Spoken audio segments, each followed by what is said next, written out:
All right, what's up, everyone? Welcome back. Happy Monday. How's it going, Jen? Great. Good.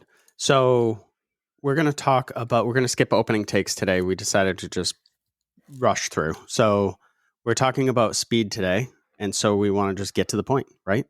It seems like everybody wants to get to the end goal as fast as possible. And that makes total sense. Like I mentioned on our first take of this recording, I am just like everybody else. I'm just as impatient as everyone else, and I'm trying my best. It's something that I actively work on to slow down. Like there's a lot in the process, there's a lot in the journey that helps you later on.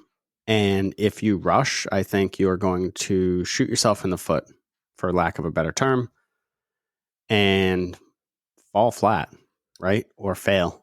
And that's not what we want. We don't want that for people. We want people to succeed. So I think we had said we were starting with, hold on, let me go back to my other notes. We're starting with mentorship and coaching. Mm-hmm. So basically, learning from other people. Yes. And when you learn from other people what you're doing, so in the case of mentorship or coaching, like if you pay somebody for their time, what you're really paying for is not necessarily their ideas or their thoughts. You get that too, but what you're really paying for is speed. Mm-hmm. You don't have to make the same mistakes. You don't have to go through the same things. You don't have to take as long figuring things out because hopefully you have a mentor or a coach that's actually done the things before you and figured them out for you. Right. So that's a big part of it. And let's look at it through two lenses. So let's today talk about what owners of businesses can do. And that can be whether you're an independent artist working for yourself or you're the owner of a salon, rental salon, commission salon, whatever. And then let's look at hair pros in general. So you are an employee somewhere. And so for owners, I would say you probably should at some point invest in some sort of business coach, group, mentor, something. Mm-hmm. And again, it's really about surrounding yourself with people that have built the thing that you're trying to build. If that makes sense. Yeah. Which Perfect sense. pretty That's straightforward. said really great. Yeah. For employees, it might look a little different. So you're not trying to necessarily build a business, you're building yourself. So what could you do? And I know, Jen, you can talk about this because it's what you did when you started, but you could find a seasoned stylist, seasoned barber, seasoned whatever, Mm-hmm. and just ask them for some guidance, ask them for some help, attach yourself to that person. It doesn't even necessarily need to be somebody that you work with in the same salon. It could be Right. somebody that you go to that maybe somebody has been doing hair for 10 years and you've been doing hair for 5 years. There's a different set of problems from year 5 to year 10 that person has already gone through than from year 1 to 5. Yeah. Correct. Do you want to talk a little bit, or what else do you got on that? That's exactly. I mean, if you're new or wherever you are in your career and you want to progress, or maybe you're feeling uninspired, your peers or people that have been whatever it is you're looking for longer are great people to be around. When I was at my first salon, I picked the shift where the two busiest people worked that I looked up to, that I liked the work they were putting out, that I was like, I want to be like them. They had really big totals at the end of the week. So they were making, in my mind at that time as a 21-year-old, like decent money and whatever. So I just was like, I want to be working when these people are here. And then it kind of was like, one day I asked one of them, like, will you do my hair? Because I wanted to feel like what it would be like to be their client. Like, what is that experience like? So all of that sort of helped build that. That was my year 1 through 5 of doing hair. And then towards the end of that 5, there was another girl that I worked with, and I asked her to basically work with me one-on-one on Fridays if I brought in models and just really help my skill set grow. She was the educator in the salon. But she did general stuff. So I was like, I want to be with you every week for a certain amount of time to just, again, kind of what we talked about, speed. I'm like, I want to be better than I already am, and I'm not getting there fast enough. Can you help me? And that's kind of how that first 1 through 5 years, how I got to like the next part of my skill set. Gotcha.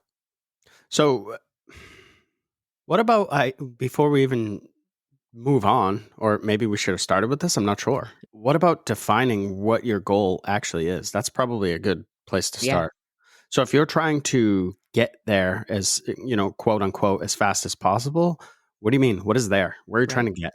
Right. What is your vision for your And profession? exactly. And then how do you break those steps down? Because you're going to need different people and different mentors along the way for different things. And we're going to talk about networks and stuff in a little bit. But yeah, your path is not necessarily going to be the exact path of everybody else. So I think that in the hair industry, there's sort of these pre thought out paths that people assume that they have to take. Hmm. And it's wrong. And I'm saying it's wrong because nothing is right for 100% of people. Right. But 100% of people that we talk to are saying that this is my path. And it's always the same thing, right? And we're Hmm. not going to harp on it because whatever. And from what we've seen, like with our own eyes, come through our salon and move through on this path, and we've seen, like, I would say, a good amount of failure Hmm. where people are ultimately either, they are lowering their prices, and then that is just detrimental to your success. Whenever you have to lower your prices, it's not a good thing. But they don't know what to do because they were so consumed with the path that they were sold that they never actually stopped to look at what steps do I actually need to take To make it successful. to make it successful. Right. And if you're not able to guess, I'm talking about working for yourself or opening your own place. Right. And a lot of people think that that is the ultimate goal. And a lot of people think that that's the only way to make money. And a lot of people think that's the only way to have respect of people in the Mhm. industry. And it's just not true. It's Right. not true at all. And business ownership is not for 100% of people. And that's okay. Yeah. I don't know why there's this sort of, I'm not sure what word I'm looking for, but it's almost like it's frowned upon to be an employee. But Yes. I I feel think like it's starting to change, but I think there was a good amount of time there that, yes, it was like, how quick can I get out on my own? Um, and that means I'll be successful, which I have seen so often the opposite of that. And I've seen that happen too, of course. But I think there's the word there. I think you should define what success means to you. Because for some people, just to say I'm an owner somehow makes them feel successful when all it is just a title. We talked about this last one, like it's just a title. It really means nothing. So I think when you're building a business or working for whatever it is that you want out of your career, you should define what you think success is for you. And that's going to change over time because it's easy to get caught up in what everyone else thinks it is for them. So if you know what success is for you, maybe it's making a certain amount of money, maybe it's being booked a certain amount of time. All of these things come into it. Then at that point, it doesn't matter sort of what, like we say, what pay structure you are, if it's working for yourself or in a commission. If you're on your path to you're constantly making more money and you're constantly getting busier and busier, then you should feel successful. You can see some of your friends that may be doing certain things and they're not making more money and they're not getting busier, but they say that they're an owner. So you're more successful by that definition than your friend. But it's easy to just be led down a path that success equals that you have to be working for yourself or you have to be owning your own business. And I would say not necessarily, unless that's the definition of success for you. yeah. So first of all, could you hear my phone when it was ringing Yeah, or doing whatever? I don't know how it got linked into the system, but I could it's hear that. on there. So I apologize. What I was going to say is that I could prove to you that people can be more successful monetarily because we have people in our salon that are shattering their goals Right. money wise and Hmm. service wise, and they're not working for themselves. Right. And now I know we have a different setup. So our salon there, we have a lot of freedom. So Right. you're like in our salon, there's a massive amount of support, but you're also on your own to deal with a lot of things because it's just part of the experience that we wanted to create for our team. It's part of our vision. It's very important to realize that your end goal is not necessarily what you were sold in school or what your friend says is best for you or whatever. You really need to take the time and think that out. So if I could give anybody any free advice, and if you're going to listen to me at all, take that advice. Hmm. Really sit down and figure out what's important to you and what's truly important. If Yeah. just saying that you own something is important, uh, you're I'm going to tell you you're going to struggle, Hmm. but here's how to struggle less. Find a mentor that knows how to build a business and then focus on business. what too many people think that they need to do is get X amount of clients, and then they know about business. Right. And those Having hair clients has nothing to do with business Right. at all. There's zero carryover. So I'm sure there's something there. So don't bite my head off, people listening, but not a lot. Doing hair and running a business are two different things. very different. So, all right, let's get back to Fast speed. pace. Yeah, fast pace. Let's stay on track. So, implementing things quickly. We see this. How many times do you see that people have all these ideas, but they never do anything? Right. All the time. Paralysis by analysis, right? Mm-hmm. So, for owners, what you really want to do is try to test things right away. So, if you have an idea, you should be testing it within days, Mm-hmm. not within months. And right there, a lot of people are like, but what if it's not? It doesn't matter. You're going to figure out if it's not perfect. You're Right. going to figure out if it doesn't work. You're going going to to learn. figure out what you can and can't do. You're going to figure out where you need to adjust. You're going to have inevitably times where you have to pivot. You're Right. going to have inevitably time. Apparently, I like that word, Inevitably. You're going to have times where you have to scrap something totally. How many times have we done something and we're like, this isn't working, scrap it? Yeah. A bunch. Right. That part of, well, it goes back to mentorship, because Yeah. you wouldn't have to do that stuff if you worked with us, because we would help you just skip stuff. But again, what we've done with people in the past and what we still do with people is to still push them through to make their own mistakes and Right. figure their own things out, because there are lessons in some stuff. I'm not going to let you fall on your face, but I am going to let you work through your idea. And I've had people in the past who I'll question their ideas. And finally they're like, the more I say that, the worse it sounds. And I'm like, Mm-hmm. bingo, I got you Yeah. there, but I let you figure it out on your own. Right. Because it's your business and it should be your Correct. thought. And you have to learn how to be mindful and make mindful decisions, not just have someone tell you what to do. Then again, you're not running your business. You're just being told what to do. Correct. And that's not what we do. That's not our style. So I Right. never do that. I never will just give someone the answer, until there are times where people will become frustrated. And I'm like, do you want me to just give you the answer of what I would do? It's no way, shape, or form a promise that it's going to work exactly how it worked for me. But I can tell you it's probably going to get you further and faster. Right. So at least it's going to keep us progressing. I think too, when you have new ideas and you're like, I don't know when to start or whatever, everything you think how it's going to go, it never goes that way. So the sooner you get moving on your idea, the sooner you'll be able to evaluate how it's going to be in real time, what's actually going to work and what's not going to work. Exactly. So for employees, the example that I had was to put into practice things immediately. So we hear this in the hair industry a lot, right? We hear education, education, education. What are you doing with that, though? Are you just taking education? Are you just saying that you're taking education and sitting online staring at somebody do something? What are you doing with that education? And so you should really, like, if you go to a class and it's a cutting class, you really should have a mannequin before you even take the class, so that you can come back and practice on that mannequin while your ideas are fresh immediately. Otherwise, that information goes in one ear. And what do you retain from that? 50% from watching? Maybe. Something like that? Maybe. You know, because it's not hands-on. You have to do hands-on, because hands-on is what's going to get you. And I'm not saying hands-on education. You can go to a look and learn, and what I'm arguing is that you immediately have to practice what you learned, Right. or else it's going to be gone. And every day you push it off, more and more trickles out of your brain, because you don't need that information. So, not to get into how your brain works, but your brain isn't going to store this information if it doesn't think it needs it. That is a waste of energy for a human being. So you've got to put stuff into practice immediately, or have a model that's lined up. So say you take a blonding class, have a friend that wants to go lighter that you are going to try this technique on. Mm-hmm.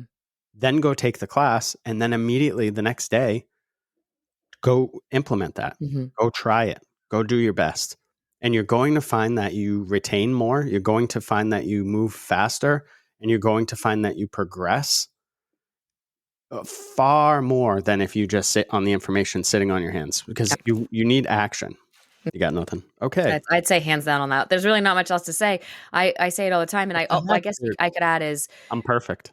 when you're watching an educator do whatever the technique is, they've most often done that so many times. They're super efficient at it. They're like they make it look super easy, and it's easy to leave that and be like, "Oh, I could do that in a second." And then you go to do it and you feel like you have two left hands. So, it's so important to go practice that because it's not going to be as easy as it looks. Even if the technique itself is easy. The person showing you is very, very fluent in that technique. So if the more time, like you said, if you don't practice it, you're just gonna have been a waste of your time. And I truly believe part of why education isn't always what people are doing is because they've had either bad education or they don't practice it. So they're like, that was a waste of my time. I'm never gonna use that. Well, you didn't even try.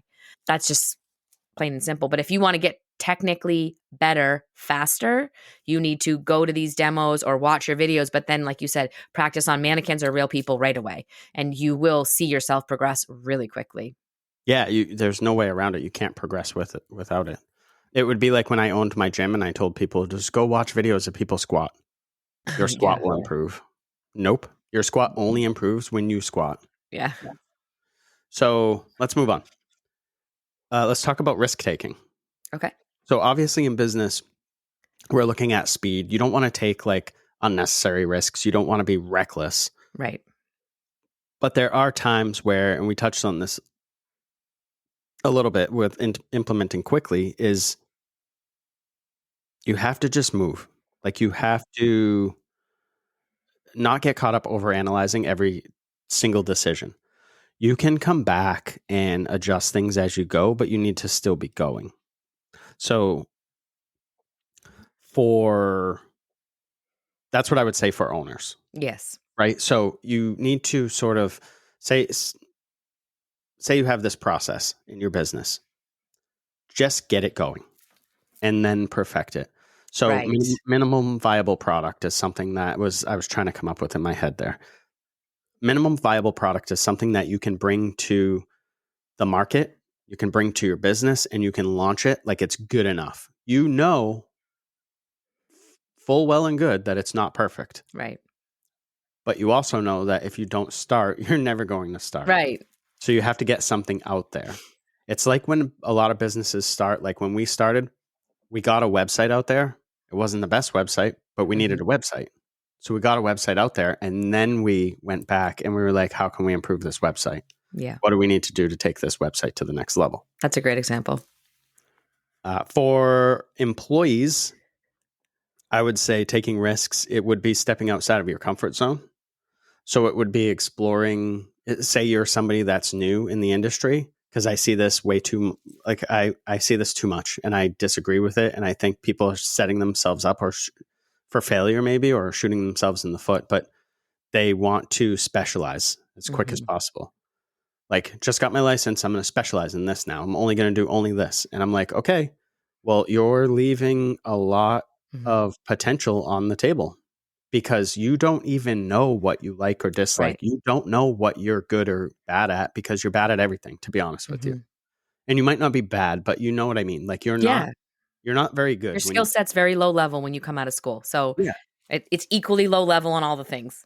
And that's any industry, any person.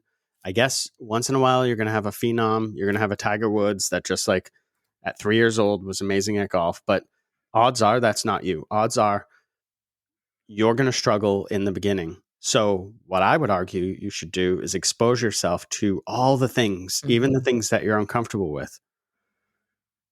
And then you can sort of niche down and specialize as you go. I would be challenging you to get outside your comfort zone on things like social media. A lot of people are like, I don't want my face on there. I don't want this. I don't want that. Well, I'll tell you what, when you put yourself on social media and you're able to push yourself there, you're going to be a lot more comfortable with one person sitting in your chair. Right. Because you Practice, practice. you're over it. You're practicing speaking or whatever. The other thing is networking. What are you doing? Who are you talking to? I was talking to one of our staff the other day, one of our hair pros, and she was like, hey, I got myself into this text, and it's like just like-minded, hair pros from all around the country. and we just text about stuff. And I was like, that's really cool. Like, Yeah. and then she said, now everyone listens to your podcast. And I was like, that's cool. Thanks for sharing that. But Oh. like, find a group, find something on Facebook, there are Instagram groups. People want to charge you $5 to get into them, but whatever, find something and check it out. Who knows what you're going to find? If you got to pay somebody $5 to get into their silly Instagram group, do it. Do it for 3 to 6 months and then be like, I'm not really getting anything out of this, or this has opened my eyes, or this has shown me what I want to do next, or whatever. But you got to do something. You got to get out there. You've got to form a group and like all learn together, I guess. Mm-hmm. I think on that, the more things that you can spread yourself, I don't want to say thin is a negative thing, but the more things you can do, right? So like you said, generalist on your skill set, doing social media, getting into networking groups, all of those things will help you first for the generalist on the skill set, build your clientele quicker because you're going to just be able to work on so many more clients more often, and then you can decide what kind of services bring you the most joy. But if you specialize in the beginning, you're literally cutting off 80% of clients that you could be seeing. So if you want to build that clientele, the more general you can be in the beginning, the quicker that clientele will build. If you want to build your confidence behind the chair and be able to have better consultations, all of that comes in getting yourself out there, the networking, the social media. Again, if you want to be the best version of you in whatever profession you're in as quick as possible, you have to do all the things at once consistently over and over again. And before you know it, within a year even, you could be like 5 years ahead of where most people are that did nothing. Like that's how much you can get out of that and get there faster. But it requires putting in the work all the time, constantly, and in all different directions.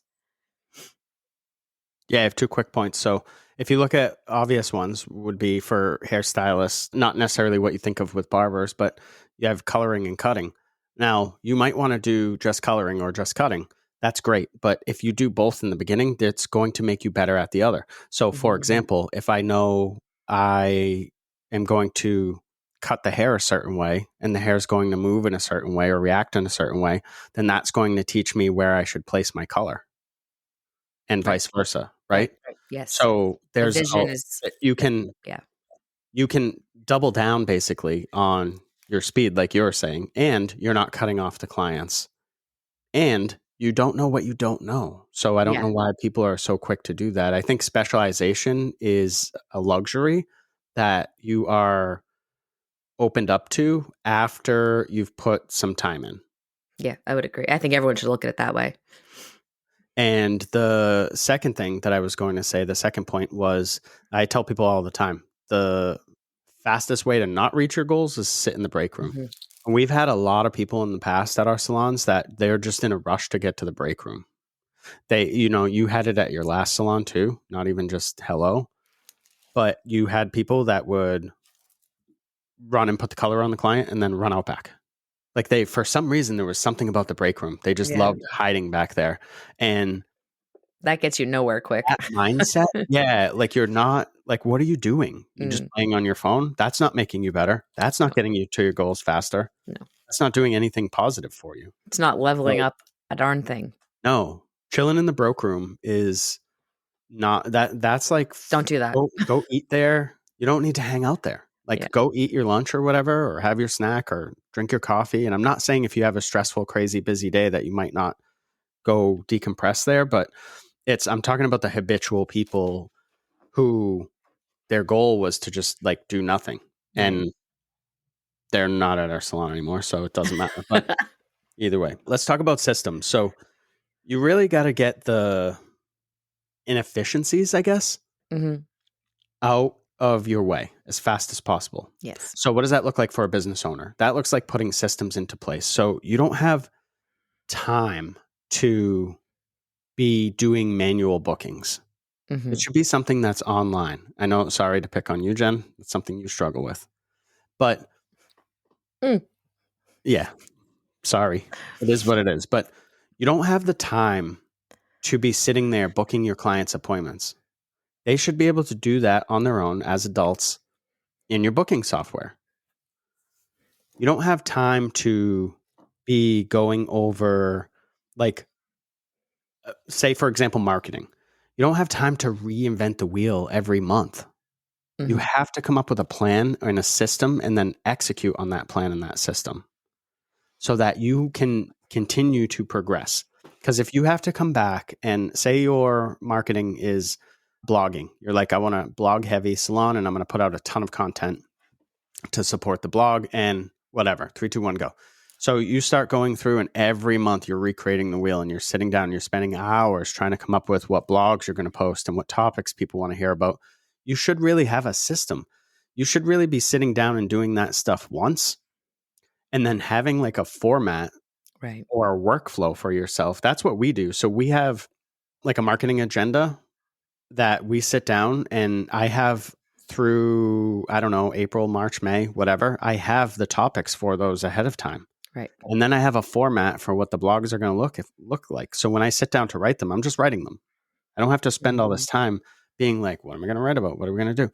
And if you figure that stuff ahead of time, if you figure out that stuff ahead of time, you can systematize it. And then it just makes life, And it saves you time. all your repeatable processes should have a system. So silly stuff, it might sound silly, but like picking up the phone, it's important that everyone picks up the phone the same way. Why? Because it's consistency Mhm. and it's something that's repeatable. So you just want it to happen the same way all the time. That way you don't have to constantly be like, well, why was that person this? Or why didn't that person get told about this? Or why did this get missed? Hopefully that makes sense. For employees, things you might look at, and Jen, you can jump in anytime. I feel like I'm just doing You're just doing all. great.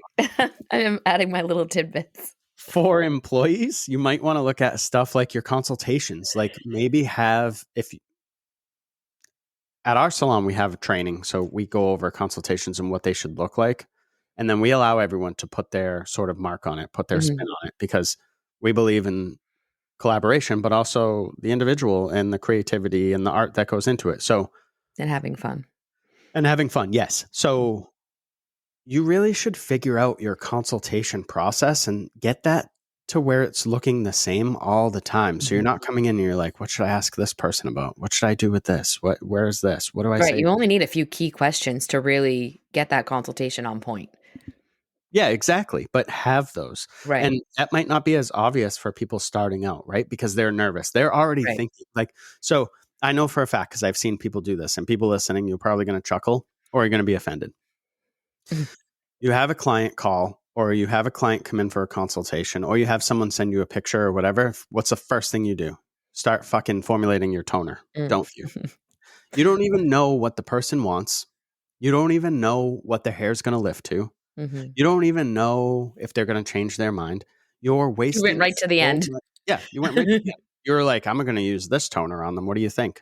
Well, what do you mean? What do I think? Where are they? Is their hair even like? Is that even Yeah. possible? How many times have you seen that? And I know everyone's probably laughing, but Jen, how many times have you seen that where somebody will send an inspiration picture, but we don't know what their hair looks like? Right. Yeah. So what are you talking about a I toner just give a for? look now to the staff and they're like, I know there's nothing you can do until we're at this point. I'm like, You have mhm. to get, yeah, Mhm. you have to go through that. So I would start to, if you're an employee, think about that stuff. Think about your client retention. How can you retain more clients? Why are you not retaining more clients? I'm not saying that in a bad way. When you start out, you're not going to retain very many clients. It just is what it is. You're going to see a shit ton Yeah. of clients in the beginning and you're going to have them coming through your chair and some of them are just testing you out because they're just testing when when you start out, you're at a lower price point. But some people are going to hop salon just at Mhm. the lower price point, and that's just their jam. That's what they do. Now, how are you going to blow people away so they never leave you? That's an open question. I want you guys Yeah. to answer it or think I about it. think the other thing I would look at, and I don't think people really think about this, is your workflow. So you should be setting up your station that works well for you. Make sure maybe you've got like we shift shares at Hello, but maybe where you are, you're not. So when you came in, you put your combs here, your scissors here, and your brushes. And every time you're going to grab something, like you're tripping yourself up. Okay, well then that workflow is not working for you. Where do you put your tray? Where do you put your foils? Where does all your stuff go? And does that have a nice flow to it with the client included in the chair? So that you're not like in their face or anything like that.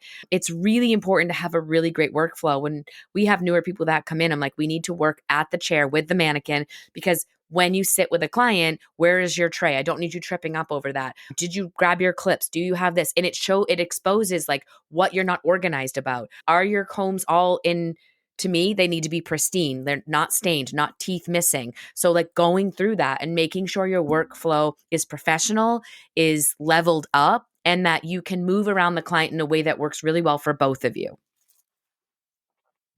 Agreed.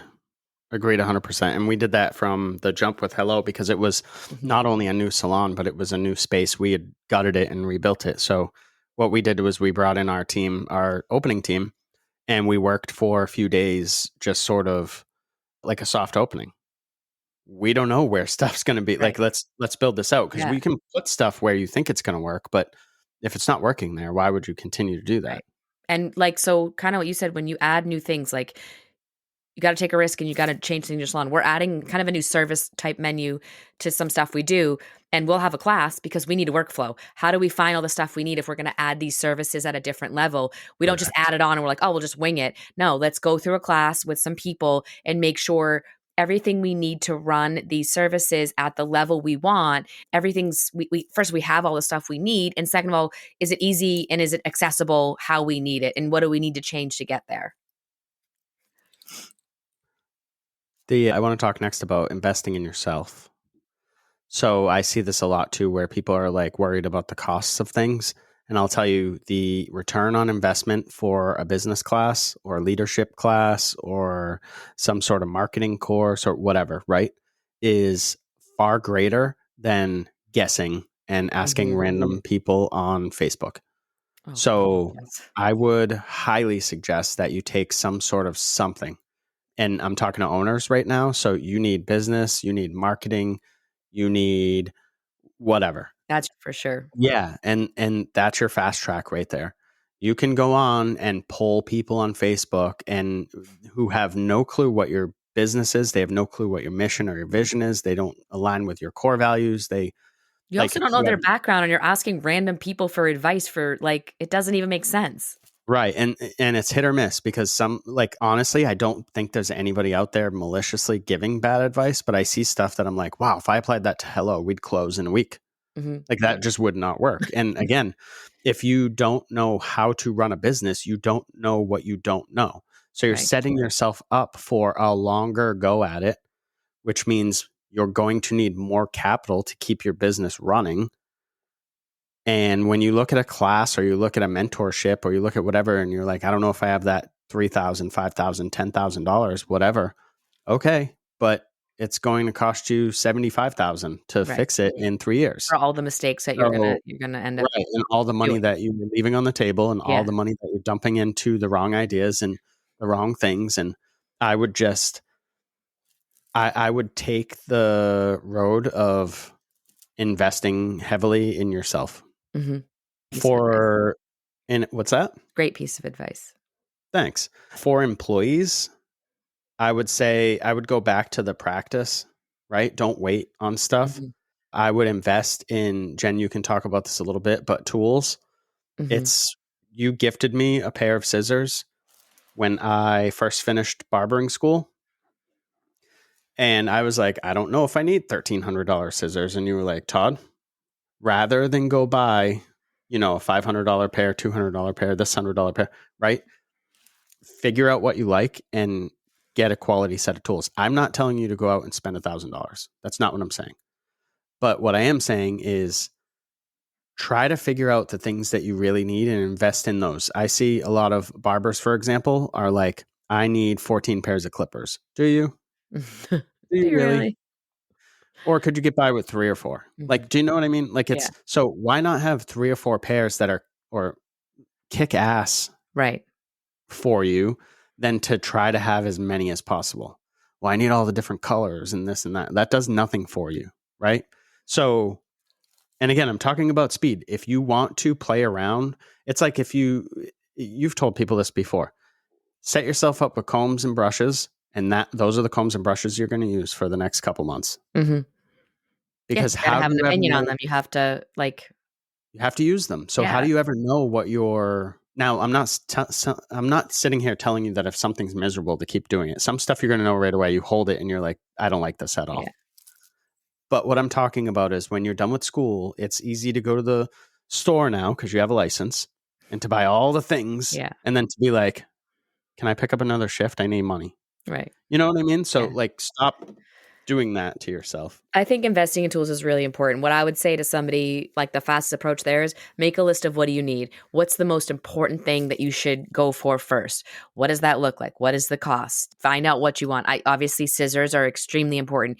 Even if you're a low-level hair cutter, with a good pair of scissors, your haircuts are elevated. It does make a huge difference. Then it might be replacing combs and clips and brushes that maybe came in your kit for school. But eventually, that whole kit that you got for school should all be replaced with better working tools. It just, first of all, levels up the professionalism in what you're doing. But most of the stuff, some of the investments you make in it will make you better at what you're doing for those services. The other thing I want both people, owners and employees, to look at is focus on investing in yourself.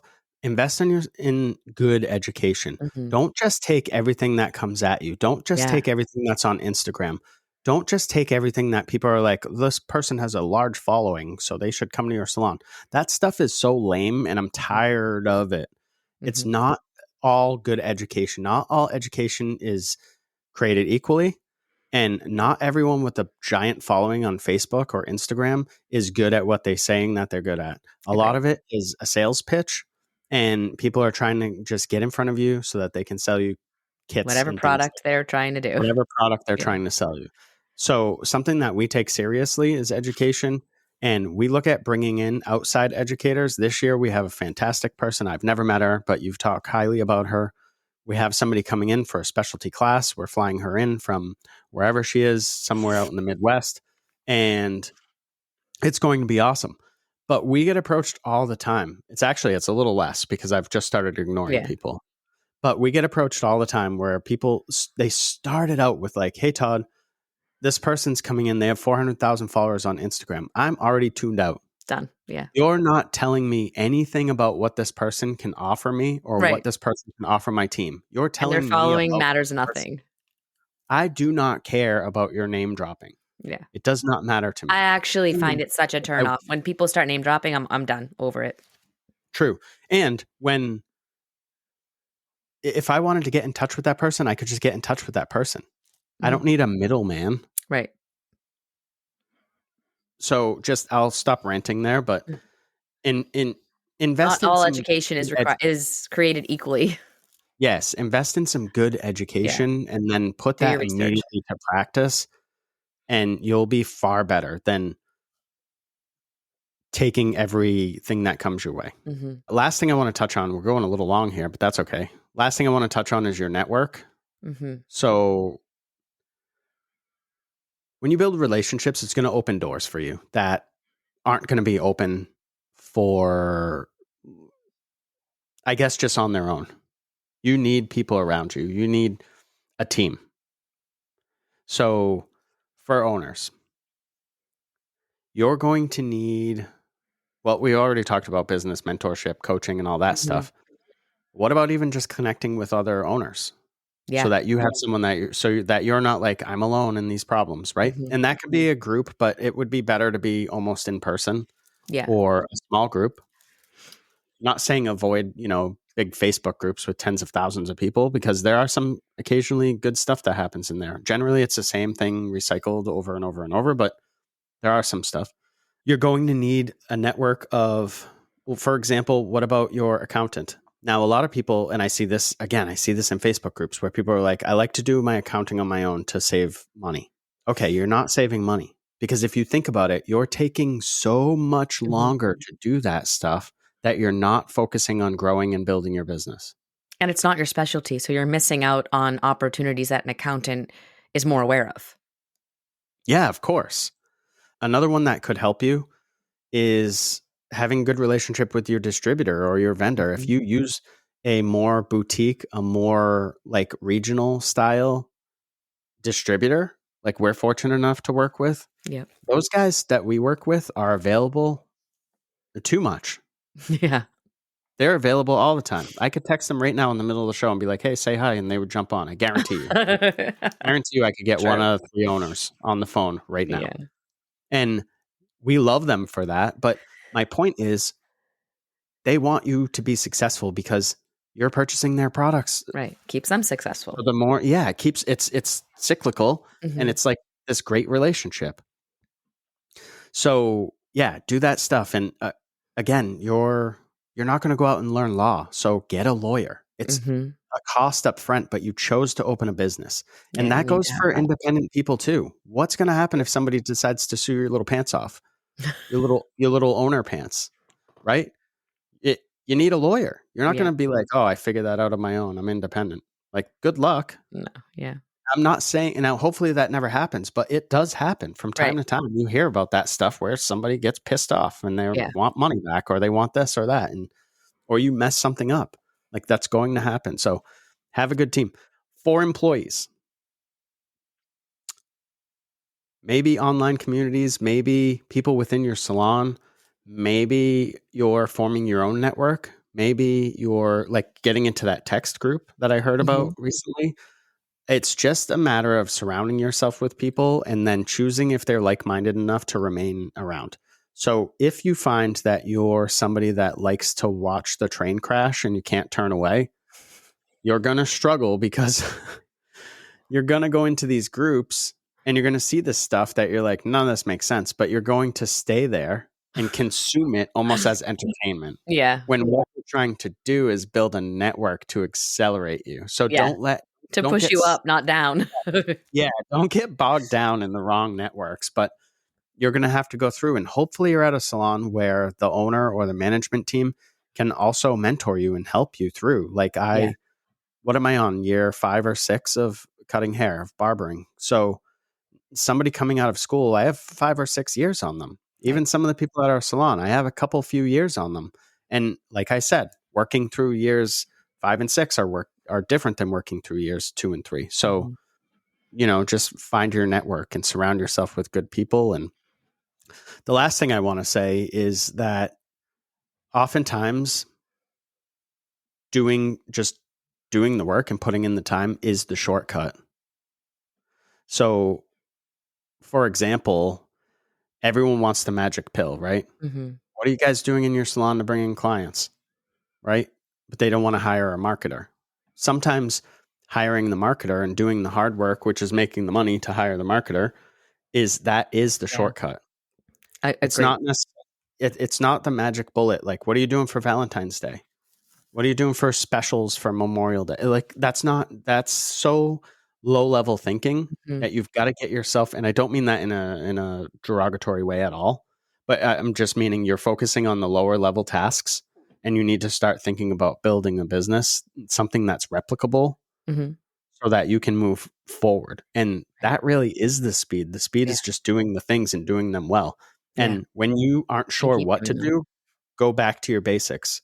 So work towards virtuosity, which is just simply doing the common things uncommonly well. Mhm. And when you can figure that stuff out, that will accelerate you. Yes. That's all I got. Got I anything like else, it. Jen? No, I think that was great. All right. A podcast about speed. One of our longer episodes makes no sense. Here we are. All right. Thanks for listening, guys. I'll let you go on that note. All right. Bye, everyone. Bye.